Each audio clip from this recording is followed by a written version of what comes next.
So something we've discussed on our live streams a couple of times, and still appears to be misunderstood, in my opinion, going by the vast majority of posts and comments out on social media, is the hot topic of police powers when it comes to drones.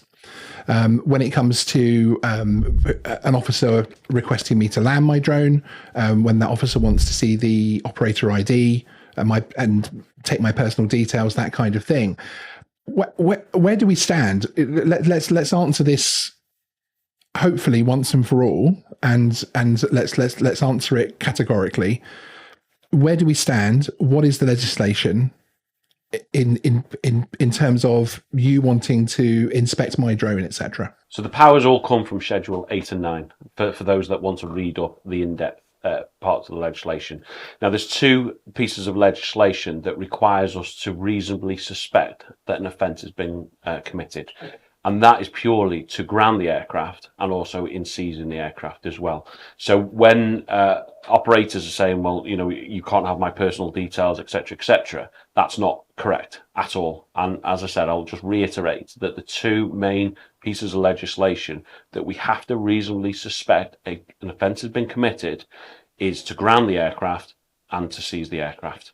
Okay, so if I'm flying my drone and a police officer asks me to land, that means, therefore, if they're of course following the legislation themselves, that they have reasonable grounds to suspect that a crime may have committed, or likely to be committed as well. Okay, yeah. Where is the point for me to challenge that in terms of, I'm aware of that now. I've watched this wonderful Geeksvana video, and I'm now aware that you have to have reasonable grounds to ask me to land the aircraft. Where is the point where I should be querying that? Should I be querying that with the drone up in the air and saying, I don't think I've committed a crime, I'm going to carry on? Or, what's the situation there? I think it goes back to what we were saying before about not being confrontational. When a police officer identifies themselves, that they're nearby to you, we touch base on it about, don't be, disrupting my flight. You're going to cause the aircraft to obviously be unsafe at this stage, etc. It's important that the officer engages with the operator at the time and says, look, this is who I am. I need to have a chat with you. Can you please land the drone? Okay. My advice would be, let's not get involved in a conversation with the operator or the police whilst you're flying. There's a request to do that. So let's just reasonably bring the drone in, have that conversation, because equally, if you are having that conversation, you could become distracted, more so on the operator, but the responsibility is on the operator to make sure that you are in control and safe. So if you ask the question, don't be confrontational straight away. Just land the drone as soon as practicable, have that conversation, and then the officer will be able to explain why they reasonably suspect an offence has been committed. Okay, I suppose I've always sort of whenever I've seen that kind of comment online, I've always thought of it that if a police officer pulled me over in my car and suspected something's not right or suspects that I'm speeding, I wouldn't put two fingers up and say I wasn't speeding. See ya, and I wouldn't expect to say, I would expect to see blue lights in my rearview mirror and things to be much more serious. So I suppose, again, this is one of those areas where this is a newer technology, so people sort of misunderstand that. So it's essentially the advice beyond the legislation is to land the drone and then have the conversation with the officer as far as what their reasonable grounds were to ask them to do that. If the officer is asking you or telling you to ground the drone and they're saying because I suspect an offence has been committed, it's not really a request. They are telling you to comply with that direction. And if you don't, then obviously you're failing to comply with the direction from the officer. So it's not for them to have that to justify their decision to make you happy with it. They've formed that decision themselves based on the information they've got. Excellent. And hopefully, when you've grounded the drone, then you will have that conversation, and they will explain their rationale for coming up with that Very decision. much like any other police interaction. If you're stopped in the street in a city centre, they'll stop you. They'll make sure everything's safe, and then they'll chat to you, etc. One of the good examples is, and what I was going to say there is, it's not for the operator to agree or disagree. They might have their own interpretation of whether they have committed an offence or not. That's fine, but have that once the aircraft's on the ground. And when we look at policing in general, through a traffic element, we don't have a conversation at 60 miles an hour on a motorway to the driver and say, "Can you please stop because I think you've committed an offence?" Well, I don't think I have, but I think you have. Yeah. You don't have this. No, right. There's a requirement in law to stop. Okay. And a vehicle, there's obviously the legislation's there to ground the aircraft. So to be clear, if a police officer walks up to me in the park and asks me to land my Mini 3, they don't have to put a big 3-paragraph explanation before they ask that. I need to land the drone. It's not reasonable. If there's an issue later on that I then feel they didn't have reasonable grounds, well, that's for me to complain. And I think 99.9% of drone operators will actually go, "Yeah, brilliant, no problem. I'll land it," and then engaging. There will be a small minority that will take it upon themselves to have that, heated conversation. It's good to have that clarity. If you're asked by a police officer to land your drone, land it. Yes, absolutely. Yeah, no, 100%. Okay.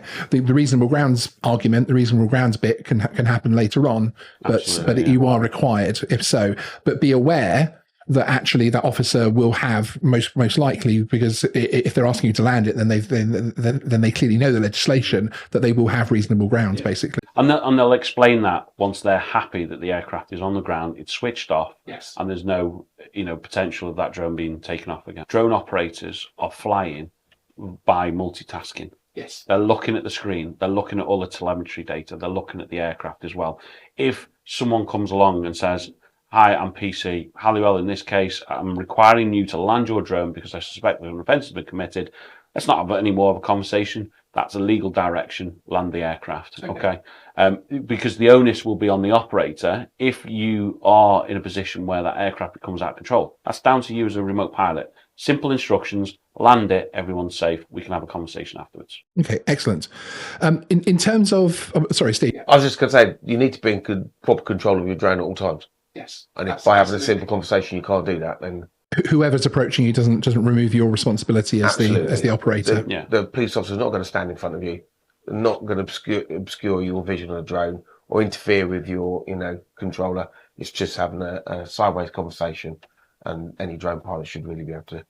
Which is why we don't have that conversation at 60 mile an hour on the motorway. Yes, indeed. Okay, moving on then. The next part is operator ID and pilot competency. When do I have to provide that to a police officer? Assuming now I've the drone has come out of the sky, or I'm about to take off, that type of thing. What is the legislation and what are the enforcement rules in terms of me providing you with my personal details? So Sean Hickey and my address, which I won't give on camera if that's okay, and my operator ID, my flyer ID, etc. Where does that come in? That still comes under Schedule 8 and 9. Okay. And again, it's if the officer believes that the flight is or has taken place, and that drone falls under the requirements of a registration. So they've identified, let's say for argument's sake, a Mini 2 that requires an operator ID. That operator ID can be requested by the officer in question, but can also require your name and address to verify that operator ID. Now, I know there's some understanding that, well, here's my operator ID, go to the CA and go and check up on it. That's not good enough. The power is there to require your personal details to verify against that operator ID. And do you need to have reasonably suspected an offence? As we said before, there's only 2 pieces of legislation that you have to landing and seizing. Landing and seizing. Everything else, an officer can. So I'm stood in the park with my drone in my hand, or the officer can clearly see that I'm about to take a flight. They want to just check that drone's like that. They can see it's a camera drone, and therefore, if it's a camera drone, it's most likely going to require registration. And they want to make inquiries to ensure everything's okay. They can just do that. They don't have to have any kind of sort of reasonable grounds of suspecting that they're about to break the law or anything. Correct. And I think we can all say that predominantly sub 250 gram drones are probably very popular for a number of reasons.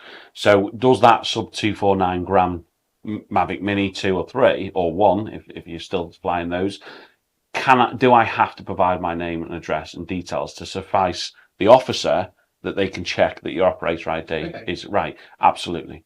Does that differ in terms of normal policing? So, for instance, if I was just if I didn't have my drone on and I was just walking along the street, and an officer walked up to me, what's the benchmark there as far as me providing them my personal details? Again, we go into the realms of, are we suspecting that an offence has been committed? So if I'm honest, that's going on to a completely different angle. So for drones specifically, Schedule 8 and 9 sort of go above a little bit the standard police interaction with it's around drone flights specifically. Because I think that's where some of the issue comes up and some of the confusion comes up. When I read the comments of my viewers, they'll post a few paragraphs of legislation here and there, etc., and their understanding, but they're using the generic police powers, obviously.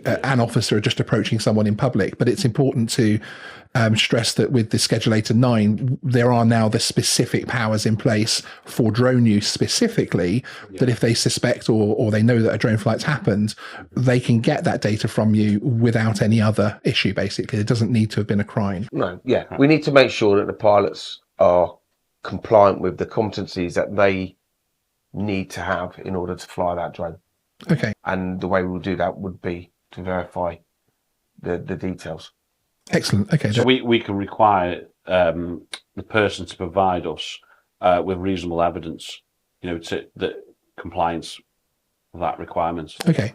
And reasonable evidence of that would be identifying yourself and providing operator ID and flyer ID. And the officer was saying that is a drone that I know requires an operator ID. Yes. And I think when we actually look at it, well, what drones are actually segregated from this element, most drones that we're coming across got a camera. So straight away, it falls under. So regardless of whether the legislation will say 250 grams or over, but a 249 gram drone has a camera. Therefore, it falls straight under. So it's either over 250 grams or has a camera. If it's obvious the drone requires, or it doesn't even have to be obvious, if they suspect the drone requires to be part of the DMARES scheme, to have an operator and flyer ID or just an operator ID, then that officer has the right to approach that drone pilot and say, okay, to get that reasonable evidence, I want your operator ID and your details, basically. So one of the things I often talk about on the channel when we're talking about legislation and when we're talking about safety is what I call the snowball effect.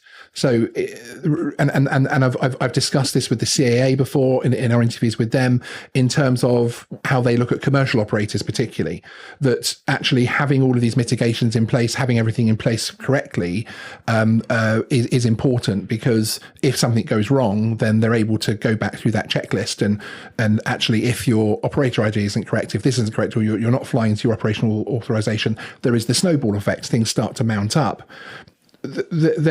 Is there a similar process in terms of this legislation and the police powers? So, for instance, if you spot me with a drone, where does that process start? Where is the process from you being able to come over to me, inspect that drone, and then move through to suspecting that something's not right, etc.?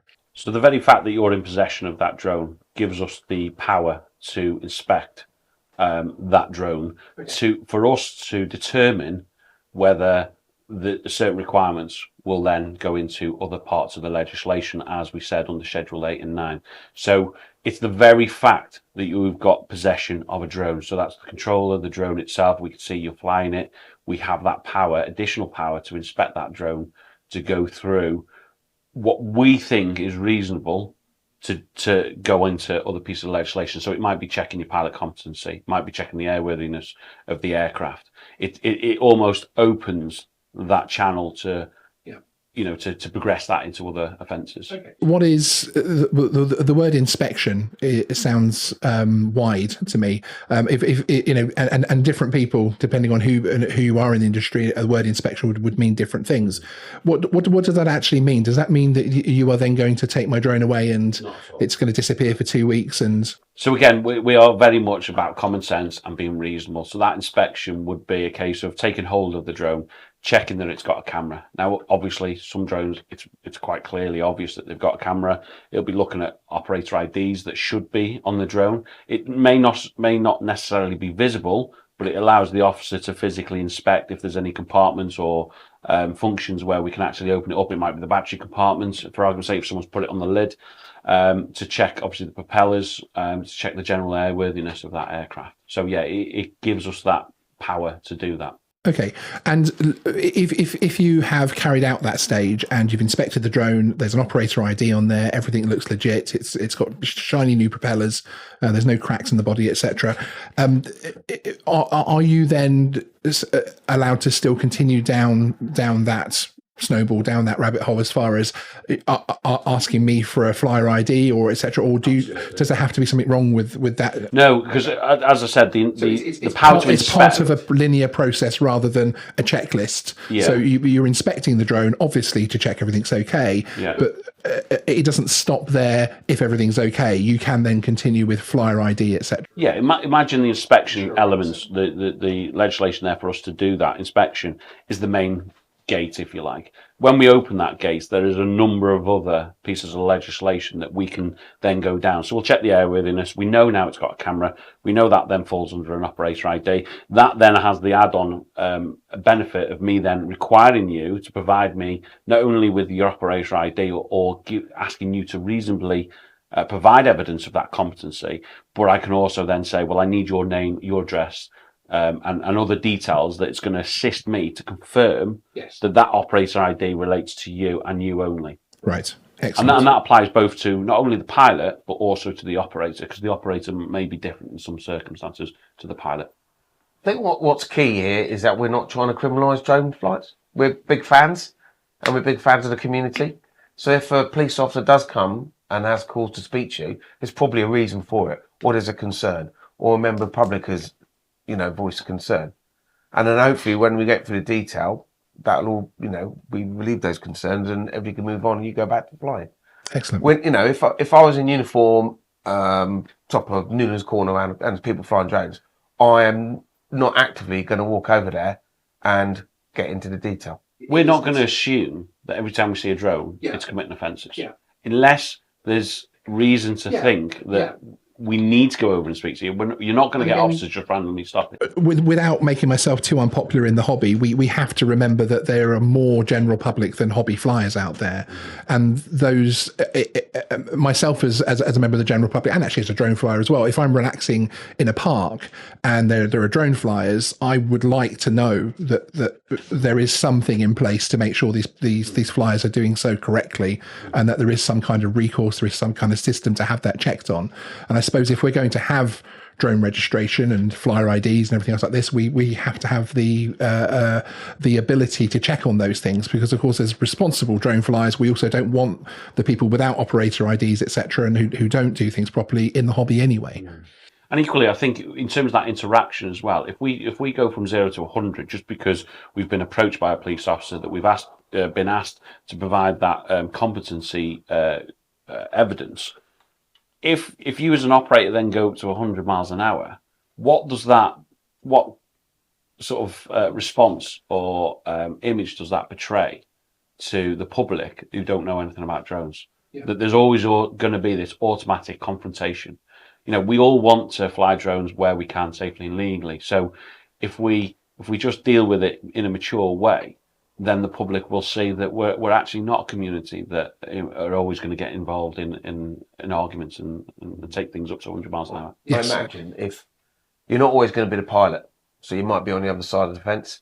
So if you're enjoying your garden, you're doing something else, and because you're a keen drone enthusiast, you might know the powers and the law, and you're seeing this drone, and there's a good chance that they're not abiding by the rules. You yourself are probably going to want us to go in and check and deal with it. And we see countless posts online of drone operators in drone groups talking about drones being flown over their property and things in an irresponsible way, and they've gone off to try and track that person down, etc. Okay, so to sum up on this section and to hopefully have this video be the definitive guide of police powers in terms of drone use in the UK, sum up those powers again for me under Schedule 8 and 9. Okay, so there's two main pieces of legislation where we have to suspect that you've committed an offence, and that comes under the requirement for you to land your aircraft. Okay. Okay, and also the requirement to seize the drone as well. So those are the two bits that we need to suspect an offence has been committed. Okay. Everything else doesn't apply. So operator ID, flyer ID, wanting to inspect the drone that's in your backpack or is on in your hand, etc. Those don't require the An offence to be committed. yes. Okay. Correct. Excellent.